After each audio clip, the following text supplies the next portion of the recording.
Start हो रहा है एक्सरसाइज 2.1। क्वेश्चन है right the following quadratic equations in standard form, यानी हमें कोई क्वाड्रेटिक इक्वेशंस गिवन होंगी, हमने उनको स्टैंडर्ड फॉर्म में लिखना है। तो उसके लिए सबसे पहले हमें पता होना चाहिए वो स्टैंडर्ड फॉर्म होती क्या है और क्वाड्रेटिक इक्वेशन क्या होती है। A quadratic equation is second degree polynomial equation in one variable, यानी कि एक ऐसी इक्वेशन होगी जिसकी डिग्री क्या होती है, highest power of the variable. यानी यहाँ पे वेरिएबल क्या आपका x है, ठीक है, सिर्फ x ही वेरिएबल के तौर पे आ रहा है। तो x की जो हाईएस्ट पावर, यानी यहाँ पे x की पावर 1 है और इधर x की पावर क्या है, 2 है। तो x की जो सबसे बड़ी पावर है वो 2 होनी चाहिए, ठीक है। ये इसकी कंडीशन है किसी भी इक्वेशन को सेकंड डिग्री इक्वेशन होने के लिए। उस सेकंड डिग्री को हम क्वाड्रेटिक इक्वेशन कहते हैं, ठीक है। सेकंड पे क्या है कि ax² plus bx plus c is equal to 0। इसकी जो स्टैंडर्ड फॉर्म है वो इस तरह की होनी चाहिए, यानी x² है, x² के साथ कोई कॉफिशेंट, ये जो a b और c है ना, ये कॉफिशेंट्स हैं, यानी ये कोई रियल नंबर्स होंगे। जैसे यहाँ पे देखें, यहाँ पे रियल नंबर, यहाँ पे 2x² है तो यहाँ पे a क्या है, 2 है, ये b यहाँ पे क्या है, 3 है, c यहाँ पे क्या है, 7 है, यानी ये कोई नंबर्स होंगे। हमने कंडीशन क्या देखनी है कि एक जो x है उसकी पावर 2 हो, दूसरे x की पावर 1 हो, तीसरे नंबर के साथ कोई वेरिएबल ही ना हो। तो इस तरह की इक्वेशन हमने बनानी, ये हमें दी हुई है, ठीक है। क्वेश्चन में हमें क्या गिवन है, 3x - 1 is equal to 2x²। हमने इसकी फॉर्म ये वाली बनानी है, तो हम कैसे बनाएंगे, ये तो बहुत सिंपल है। सिर्फ हमने ये जो इस साइड वाली जो वैल्यूज़ हैं, टर्म्स हैं, इनको हमने इक्वल की दूसरी साइड पे लेके आना है, बस, और कुछ भी नहीं करना। हाँ जी, क्या किया हमने, 2x² पहले से यहाँ पे मौजूद था, ये 3x को हम दूसरी साइड पे लेके गए, -3x बन गया, ये +1 बन गया, इधर क्या बच गया, 0। इसको हम कैसे लिख सकते हैं, इसको हम ऐसे भी लिख सकते हैं, ये दोनों चीज़ें लिखी हुई हो तो बात एक ही है, ठीक है। अब इसको मैच करें, ये आपकी स्टैंडर्ड फॉर्म है। ये देखें x² वाली टर्म पहले है, ये x² वाली टर्म है, फिर ये x वाली टर्म है, ये देखें x वाली टर्म, फिर सिंपल टर्म c की जगह पे यहाँ पे क्या आ गया, 1। तो ये क्वाड्रेटिक इक्वेशन की क्या है, आपकी स्टैंडर्ड फॉर्म। अगला पार्ट देखें, उसमें क्या है, 2x into x plus 1 is equal to 4 into 2x plus 3। यहाँ पे थोड़ा सा टाइम करें क्वेश्चन को समझने के लिए कि हमने इस क्वेश्चन को किस जैसा बनाना है, बिल्कुल इस जैसा, ठीक है। वैल्यूज़ चेंज हो सकती हैं लेकिन इसकी शक्ल, मेयारी शक्ल जिसको आप बोलते हो स्टैंडर्ड फॉर्म, वो इसी तरह की बनेगी, ठीक है। तो ये देखें 2x इंटू ब्रैकेट के बाद ये है, तो बॉडमैस रूल में हम पढ़ते हैं कि जब इस तरह दो नंबर लिखे हुए हों तो वो आपस में मल्टीप्लाई होते हैं, यानी ये क्या होंगे, आपस में मल्टीप्लाई। पहले हम इनको करवा लेते हैं। 2x जब x के साथ मल्टीप्लाई होगा तो क्या बनेगा, 2x², 2x 1 से मल्टीप्लाई होकर 2x, ठीक है, दरम्यान में प्लस था तो यहाँ पे प्लस आ गया, is equal to 4 2 8x plus 4 3 12। अब हमने क्या करना है, इसको इस तरह से बनाना है। ये देखें, इसके राइट साइड पे 0 है, इधर जो हमारे पास स्टैंडर्ड फॉर्म इसकी लिखी हुई है जो हमने, ये भी राइट साइड पे क्या है, 0 है। तो हमने भी यहाँ पे राइट साइड पे 0 लाना है।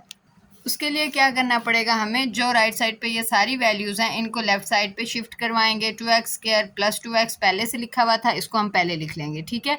फिर ये इस पे आ रहा है तो यहाँ पे प्लस हो रहा है, दूसरी साइड पर आके माइनस हो जाएगा, -8x - 12 इज इक्वल टू 0। अब इनको हम सॉल्व कर लेते हैं। ये x और x लाइक टर्म्स हैं, इनको हमें सॉल्व करना पड़ेगा, ठीक है। 8 - 2 कितने होते हैं, 6, तो ये क्या आ जाएगा, 2x² - 6x - 12 is equal to 0। हाँ जी, इस तरह से हमारा क्वेश्चन अरेंज हो गया है। तो नोट करें, इन सब में 2 कॉमन आ रहा है, ठीक है। तो हम क्या करेंगे, इस पूरी इक्वेशन को 2 के साथ डिवाइड करवा देंगे, 2 के साथ डिवाइड करवाएंगे, यहाँ पे 2 1 2 हो जाएगा, यानी कि यहाँ का कोफिशिएंट क्या बन जाएगा, 1।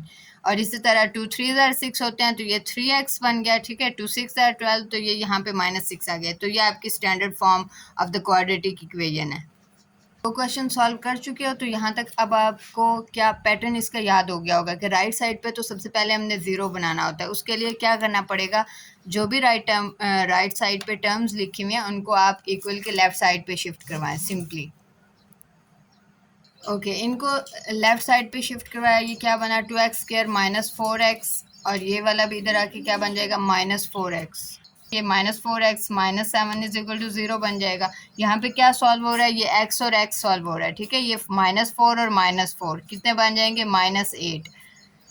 जब सिमिलर साइंस होते हैं तो आपकी वैल्यूज़ प्लस होती हैं। 4 + 4 आप 8 लिखोगे और आपने 8 के साथ साइन यानी आंसर के साथ वो लगाना होता है जो इन दोनों के साथ होता है। यहाँ पे दोनों के साथ माइनस है तो यहाँ पे भी माइनस आ जाएगा।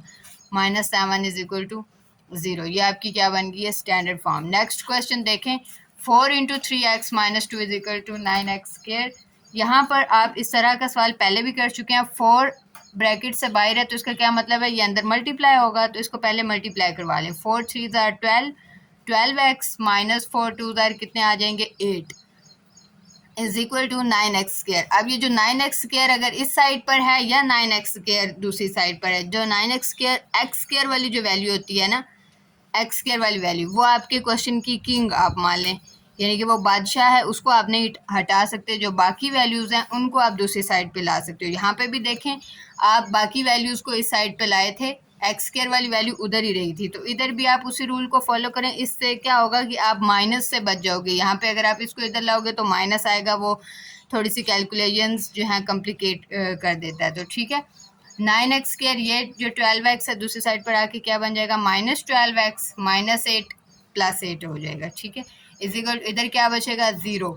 अब इसको हम रीअरेंज करके या हम इसको क्या लिख सकते हैं, इस तरह लिख सकते हैं। ठीक है, देखें अब इसमें आपका एक चीज़ जो है वो न्यू आई है, यानी कि डिनोमिनेटर में अब आपका वेरिएबल x आ रहा है। यहाँ पे भी डिनोमिनेटर में x है।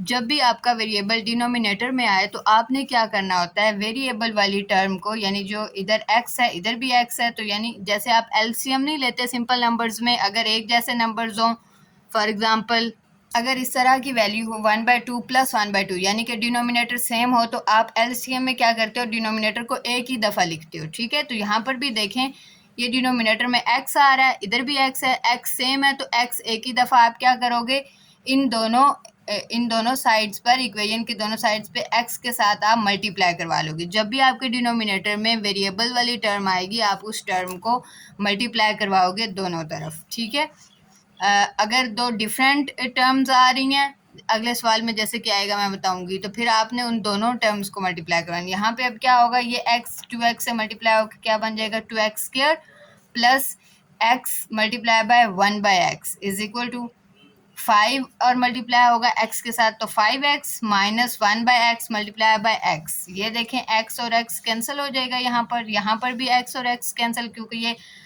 डिवाइड हो रहा है ना। ठीक है, x/x लिखा हुआ है, जैसे यहाँ पे अगर 2/2 लिखा हुआ हो तो 2 × 1 = 2 बन जाता है, तो यहाँ पे भी क्या बच जाएगा, 1 बच जाएगा, इधर भी 1 बच जाएगा। ठीक है, ये क्या बनेगा, 2x² + 1 = 5x - 1। अब ये इस तरह का आपका क्वेश्चन बन गया जैसे यहाँ पे था। अब इसको सॉल्व करना आसान है। अब कैसे सॉल्व करना है, हमने सिंपली ये जो वैल्यूज़ हैं इनको इस साइड पे शिफ्ट करवाना है। ठीक है, इनको शिफ्ट करवाया। अब आगे हमने थोड़ा सा इसकी स्टैंडर्ड फॉर्म की तरफ जा रहे हैं, चूँकि हम तो स्टैंडर्ड फॉर्म में क्या पैटर्न होता है, पहले x² वाली टर्म आती है, फिर x वाली टर्म आती है। यहाँ पर हमने सिंपली इसको रीअरेंज किया है। ठीक है, 2x² - 5x हमने दूसरे नंबर पे लिख दिया, 1 + 1 कितने होते हैं, 2 = 0। तो ये आपकी standard form of the quadratic equation बन गई है।